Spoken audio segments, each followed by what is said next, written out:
আসসালামু আলাইকুম।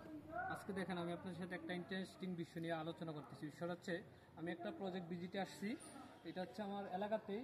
ওই প্রজেক্টটা হচ্ছে আজকে দেখুন যে শাটারিং করছে। শাটারিং মোটামুটি প্রায় শেষ। ছাদের শাটারিংটা কিছুটা বাকি আছে। আরেকটা জিনিস হচ্ছে আমি যে বিষয়টা নিয়ে কথা হচ্ছে এটা হচ্ছে বিমের বিষয়টা নিয়ে। দেখেন আমার ড্রয়িংয়ে বিম দেওয়া হচ্ছে 10-12, তাহলে 10-12 আমার স্ল্যাব সহ বিমটা 10-12, কিন্তু এখানে আমার বিম ঝুলার কথা ছিল 7 ইঞ্চি। কিন্তু দেখেন দেখেন এখানে বিমটা মিস্ত্রি ভুল করে 1 ফিট ঝুলিয়ে ফেলছে, যে এখানে আমার বিম হয়ে যাচ্ছে 17-10। কিন্তু আসলে এটা অ্যাকচুয়ালি কাম্য না, কারণ আমার ড্রয়িংয়ে দেওয়া আছে 12 ইঞ্চি, কিন্তু এটা এখন 17 ইঞ্চি হয়ে যাচ্ছে।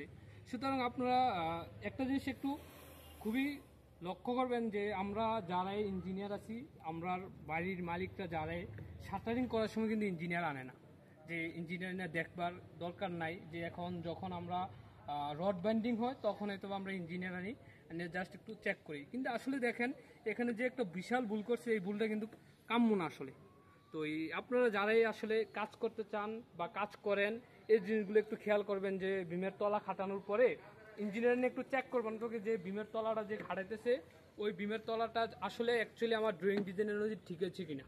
কারণ এখন দেখেন এখানে যেখানে আমার বিম ঝুলার কথা ছিল 7 ইঞ্চি, এখানে 12 ইঞ্চি বিম ঝুলে ফেলছি। তো এটার জন্য আসলে মালিক পক্ষের দোষ, কারণ মালিক পক্ষ যদি আগে ইঞ্জিনিয়ারিং চেক করাইতো বা দেখাইতো তাহলে এই ভুলটা হতো না কি। সুতরাং যারা আপনারা কাজ করেন বা কাজ করবেন বাড়ির কাজ, অবশ্যই এই জিনিসগুলো একটু খেয়াল করবেন এবং শাটার করার আগে ইঞ্জিনিয়ারের সাথে মিস্ত্রির কথা বলে দিবেন, প্রয়োজনে পুরো ডিজাইন নিয়ে একটু আলোচনা করাবেন এবং বিমের তলা খাটানোর পরে আপনি একটু চেক করবেন আসলে কি ডিজাইন অনুযায়ী আমার বিমের তলা ঠিক আছে কিনা বা ঠিক হচ্ছে কিনা।